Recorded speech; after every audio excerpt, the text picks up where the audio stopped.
Hello बच्चों, my name is Neha Awasthi और आज हम लोग आईसीएससी बोर्ड में क्लास 10th के फिज़िक्स का फर्स्ट चैप्टर डिस्कस करने जा रहे हैं।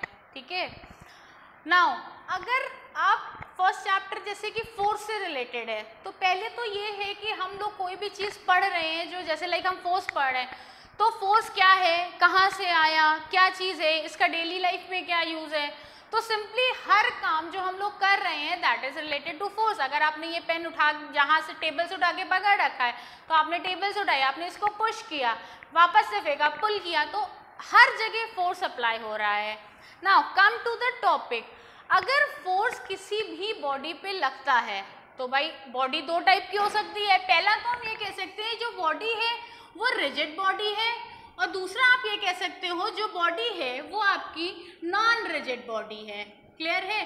अगर फोर्स एक नॉन रिजिड बॉडी पे लगता है लाइक अ रबर तो क्या करेगा, वो उसका शेप चेंज करेगा, साइज चेंज करेगा या उसका स्ट्रक्चर बदल देगा। तो नॉन रिजिड पे लगता है तो वो उसका शेप, साइज या स्ट्रक्चर चेंज कर देता है। ठीक, और अगर ये फोर्स एक रिजिड बॉडी पे लगता है, अगर फोर्स एक रिजिड बॉडी पे लगता है तो उसमें वो मोशन करता है। भाई मोशन मतलब कि उसको एक जगह से लेके दूसरी जगह में चेंज कर देता है। अब अगर फोर्स एक रिजिड बॉडी में लग रहा है तो मोशन करता है। अब मोशन में भी वो दो टाइप का मोशन है, लाइक एक मोशन होगा आपका ट्रांसलेशनल मोशन, ट्रांसलेशनल या लीनियर मोशन। ठीक, और दूसरा आपका होता है रोटेशनल मोशन, रोटेशनल मोशन। अब ट्रांसलेशनल मोशन कब होता है? ट्रांसलेशनल मोशन तब होता है जब हम ये कहेंगे कि हमारा जो फोर्स लग रहा है और जो बॉडी है तो बॉडी किसी भी पॉइंट पे फिक्स नहीं है, मतलब वो नॉट पिवोटेड है, that is not pivoted at any point. और रोटेशनल मोशन तब होता है जब आप कहते हो कि आपका जो ऑब्जेक्ट है या आपकी जो बॉडी है वो किसी पर्टिकुलर पॉइंट पे पिवोटेड है। पिवोटेड है मीन्स कि अगर ये ऑब्जेक्ट है और इस ऑब्जेक्ट में ये इस पॉइंट पे पिवोटेड है, ये आपका पॉइंट है जिस पे वो पिवोटेड है, और अब अगर आप उस पे फोर्स लगाओगे तो इसमें एक रोटेशन जनरेट होगा। वो रोटेशन ही क्या कहलाएगा? Rotational motion. और ट्रांसलेशनल मोशन में आप क्या कहोगे कि ये एक ऑब्जेक्ट है आपका, उस पर आपने कोई भी फोर्स लगाया, फोर्स लगाने पे ये ऑब्जेक्ट यहाँ से यहाँ चला गया, तो ये ट्रांसलेशनल मोशन होगा। जब हम ट्रांसलेशनल मोशन पढ़ते थे तो उस टाइम हम एक्सेलरेशन, वेलोसिटी, ये सारी चीजें पढ़ते थे। ये आपकी पुरानी क्लास 9th का सिलेबस था। नाउ अभी जो हम लोगों को यहाँ पे जहाँ से शुरू करना है वो है हमारा कि जब हम रिजिड बॉडी में जो कि एक पिवोटेड पॉइंट पे फिक्स्ड है उसमें मोशन करते हैं तो वो हमारा एक रोटेशनल मोशन होता है। ये हमारा करेंट टॉपिक है जो हम लोगों को पढ़ना है। नाउ अब रोटेशनल मोशन जो आपको अभी इस टाइम पे देखना है कि रोटेशनल मोशन क्या है, तो रोटेशनल मोशन जब हम रोटेशनल मोशन करते हैं, जब भी हमारा जो मोशन है वो रोटेशनल होगा तो उसकी वजह से एक turning effect of force generate होता है। उसकी वजह से जो फोर्स जनरेट होता है उसको हम कहते हैं कि turning effect of force, turning effect of force, या आप कह सकते हो मोमेंट ऑफ फोर्स। बुक्स में ऐसे भी लिखा है या लिखा होगा टॉर्क। ये तीनों चीजें, turning effect of force, moment of force या टॉर्क। तो सिंपली क्या होता है ये चीज देखिए, ये एक हमारा एक रॉड है, रॉड जो कि इस पर्टिकुलर पॉइंट पे पिवोटेड था। अगर इस पे आपने यहाँ पे कोई फोर्स F लगाया तो ये रॉड, भाई जैसे like take it as a rod, ये इस पॉइंट पे फिक्स है। अगर हम यहाँ पे फोर्स लगा रहे हैं तो ये क्या कर रहा है? मूव कर रहा है, इसमें एक टर्निंग इफेक्ट हो रहा है। ठीक है, और ये जो टर्निंग इफेक्ट हो रहा है हम इसी को कैलकुलेट करते हैं। तो टर्निंग इफेक्ट आपका क्या होता है? फोर्स इनटू, पहला तो फोर्स जो लगा है वो इंपॉर्टेंट चीज है। दूसरी इंपॉर्टेंट चीज क्या होती है कि ये फोर्स आपके इस ऑब्जेक्ट पे जो कि एक पॉइंट पे पिवोटेड है उसके किस जगह पे लगाया जा रहा है, उसके किस पॉइंट पे लगाया जा रहा है, यहाँ पे लगा रहे हैं, यहाँ लगा रहे हैं, यहाँ लगा रहे हैं, कहाँ पे लगा रहे हैं, यही चीज क्या होती है, इसकी डिस्टेंस, इसकी डिस्टेंस या इसको हम कहेंगे यहाँ पे परपेंडिकुलर डिस्टेंस, यहाँ पर ये क्या कहलाती है, परपेंडिकुलर डिस्टेंस। अब दूसरे टर्म्स में भी बुक्स में इसको मेंशन किया गया है कि एक ये हो गया आपका rotation of axis of rotation, axis of rotation, axis of rotation क्या है, जिस पर्टिकुलर एक्सिस के रिस्पेक्ट में आपका ऑब्जेक्ट रोटेट कर रहा है वो आपका एक्सिस ऑफ रोटेशन है।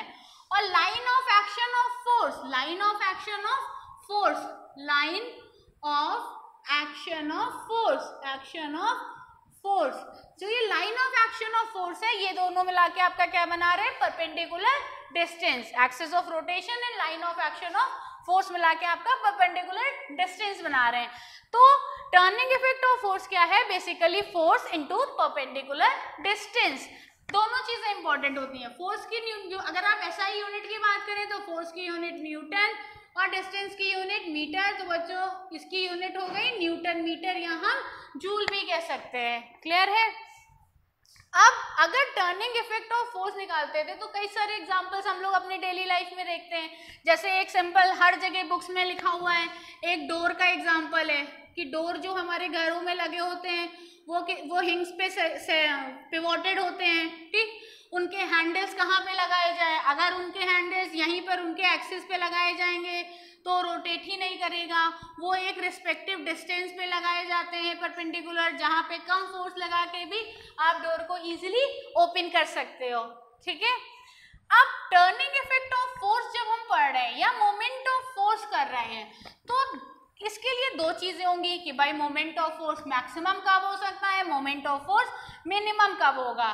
तो हम यहाँ पर देखते हैं कि turning effect of force, turning effect of force, turning effect of force आपका मैक्सिमम कब हो सकता है। तो टर्निंग इफेक्ट ऑफ फोर्स के लिए आपको पता है कि क्या होता है, ये होता है F इंटू परपेंडिकुलर डिस्टेंस। अगर आपका फोर्स इंक्रीज हुआ, फोर्स हमने ज्यादा लगाया तो टर्निंग इफेक्ट भी क्या हो जाएगा, मैक्सिमम, या अगर हमारी परपेंडिकुलर डिस्टेंस इंक्रीज कर दी गई तो उस टाइम भी टर्निंग इफेक्ट ऑफ फोर्स क्या हो जाएगा, मैक्सिमम। क्लियर है बच्चों। अब जो स्क्रू ड्राइवर्स हमारे आते हैं या जैक स्क्रूज होते हैं उनकी लेंथ लंबी क्यों रखी जाती है, उनकी लेंथ लंबी इसीलिए रखी जाती है कि अगर उनका परपेंडिकुलर डिस्टेंस ज्यादा होगा तो कम फोर्स लगा के भी हम टर्निंग इफेक्ट आपका इंक्रीज कर सकते हैं। ठीक है। नेक्स्ट आपका आता है कि टर्निंग इफेक्ट ऑफ फोर्स आपका जीरो कब हो सकता है, टर्निंग इफेक्ट ऑफ फोर्स आपका जीरो कब हो सकता है। मतलब मेरे पास ये अगर एक रॉड है या मार्कर है, इस पे मैं कुछ भी फोर्स लगाऊं तो ये जीरो कब आएगा। तो पहली कंडीशन कि जो मैं फोर्स लगा रही हूँ वो जीरो है। भाई अगर F की वैल्यू जीरो है तो टर्निंग इफेक्ट क्या हो जाएगा, जीरो। या तो मैं ये कहूँ कि मैं जो ये फोर्स लगा रही हूँ वो जिस पॉइंट पे पिवोट है वो यहीं पे लगाऊं। मतलब अगर आपके पास ये बॉडी है, ये यहाँ पे पिवोटेड है, तो आप अपना जो फोर्स लगा रहे हैं वो अगर यहाँ पर ही फोर्स लगा रहे हैं तो जिस पॉइंट पे फोर्स लगाया और पिवोटेड, यहाँ इन दोनों के बीच की परपेंडिकुलर डिस्टेंस तो जीरो हो गई। अगर परपेंडिकुलर डिस्टेंस जीरो हो गई तो टर्निंग इफेक्ट क्या हो जाएगा, जीरो हो जाएगा। अगर परपेंडिकुलर डिस्टेंस जीरो हो गई तो टर्निंग इफेक्ट आपका क्या हो जाएगा, जीरो हो जाएगा। क्लियर है। ये दोनों कंडीशन हो गई। तीसरी कंडीशन, तीसरी एक और कंडीशन होती है कि अगर आप ये कहिए कि जो फोर्स आप लगा रहे हैं वो in the direction of their axis, अगर मैं ये फोर्स इस जगह से लगाऊं, मतलब यहाँ से लगाऊं, लाइक ये इस पॉइंट पे अगर फिक्स है और मैं फोर्स यहाँ से लगा रही हूँ इधर की तरफ, तभी भी ये इसका टर्निंग इफेक्ट जीरो होगा। तो अगर कभी भी फोर्स इसके लाइन ऑफ एक्शन, इसके एक्सिस पे अप्लाई हो रहा होता है तो आपका टर्निंग इफेक्ट अभी भी क्या होता है, जीरो होता है। ठीक है। तो ये तीन कंडीशंस होती हैं कि टर्निंग इफेक्ट ऑफ फोर्स की फोर्स जीरो कब हो सकता है। पहली कंडीशन कि फोर्स जीरो हो तो टर्निंग इफेक्ट जीरो होगा। दूसरी कंडीशन परपेंडिकुलर डिस्टेंस जीरो हो तो टर्निंग इफेक्ट जीरो होगा। और तीसरी कंडीशन की अगर फोर्स आपके इसके एक्सिस के रिस्पेक्ट में यहाँ से लगाया गया है तभी भी ये रॉड आपकी मूव नहीं करेगी। क्लियर है बच्चों? अब अगर आप टर्निंग इफेक्ट ऑफ फोर्स की बात कर रहे हैं तो डायरेक्शन एक बहुत इंपॉर्टेंट चीज है। अगर आप टर्निंग इफेक्ट की बात कर रहे हैं तो डायरेक्शन एक हमारे बहुत इंपॉर्टेंट चीज है। देखते हैं क्या होता है। ये एक हमारा रॉड था जिसपे हमने इस तरह से F लगाया, ये इस पॉइंट पे पिवोटेड है। क्लियर है? और ये एक रॉड है जिसपे हमने फोर्स लगाया, ये हमारा इस पॉइंट पे पिवोटेड है और यहाँ पर फोर्स हमने इस तरह से इस डायरेक्शन में लगाया। अब देखिए क्या होगा, जब आप यहाँ से फोर्स लगा रहे हैं तो ये रॉड इधर की तरफ घूमने की कोशिश करेगा, मतलब ये इसमें मूवमेंट इस डायरेक्शन में होगा।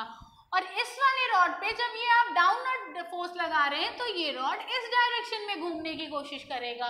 ठीक, तो अब डायरेक्शन के हिसाब से आपको थोड़ा अगर याद आ रहा होगा कि ये वाला मूवमेंट आपका क्या होता है, ये होता है हमारा एंटी क्लॉकवाइज मूवमेंट। ये होता है anti clockwise movement, anti clockwise. और अगर आपका क्लॉक की डायरेक्शन में मूवमेंट है तो ये आपका होता है क्लॉकवाइज, क्लॉकवाइज मूवमेंट। क्लियर है? अब एंटी क्लॉकवाइज और क्लॉकवाइज मूवमेंट को हम प्लस और माइनस साइन से रिप्रेजेंट करते हैं। तो प्लस और माइनस साइन से रिप्रेजेंट करते हैं, कैसे क्या होता है? देखिए, जो आपका एंटी क्लॉकवाइज होता है वो प्लस से रिप्रेजेंट होता है और क्लॉकवाइज डायरेक्शन माइनस से रिप्रेजेंट होता है। ऐसा क्यों होता है? ये मैथ्स से रिलेटेड है, मैथ्स में एंगल से। ये हमारा एक्स एक्सिस है and this is Y axis. अब ये पॉइंट आपका क्या है, ये मान लो 30 डिग्री एंगल हुआ, ये आपका मान लेते हैं 60 डिग्री हुआ एंड दिस इज 90 डिग्री। अगर ये 30, 60, 90 है तो आप ये देखो कि जैसे जैसे हम एंगल्स को इस तरह से इंक्रीज कर रहे हैं, मतलब ये चीज इस तरह से जा रही है anti clockwise, first quadrant, second, third, fourth, वैसे वैसे एंगल्स की वैल्यू इंक्रीज हो रही है। तो चूंकि ये इस तरह से जा रहा है और इंक्रीज हो रहा है इसीलिए इसको प्लस कहते हैं। और इसी के ऑपोजिट 90, 60, 30 इस तरह से हमारा कम हो रहा है इसीलिए इसको माइनस बोलते हैं। तो ये बोर्ड में क्वेश्चन भी पूछा गया है कि क्लॉकवाइज और anti clockwise direction plus and minus क्यों होते हैं। तो ये आप एक एग्जांपल बना के सॉल्व कर सकते हैं। ठीक है, तो अभी हम लोगों ने टर्निंग इफेक्ट ऑफ फोर्स में जो चीजें पढ़ी कि क्या है टर्निंग इफेक्ट ऑफ फोर्स, वो मैक्सिमम कब हो सकता है, मिनिमम कब हो सकता है, इनकी डायरेक्शंस कैसे होती हैं, कब हम क्लॉकवाइज और कब हम एंटी क्लॉकवाइज डायरेक्शन को कंसीडर करते हैं। तो ये सारी चीजें हो गई हैं। अब जो इस पर्टिकुलर टॉपिक से चीज बची है वो इसके न्यूमेरिकल्स हैं कि टर्निंग इफेक्ट अगर किसी भी पर्टिकुलर पॉइंट पे लग रहा है तो वो रॉड कैसे मूव होगी, उसका क्या वेट होगा, ये सारी चीजें हम लोग नेक्स्ट लेक्चर में पढ़ेंगे। Thank you.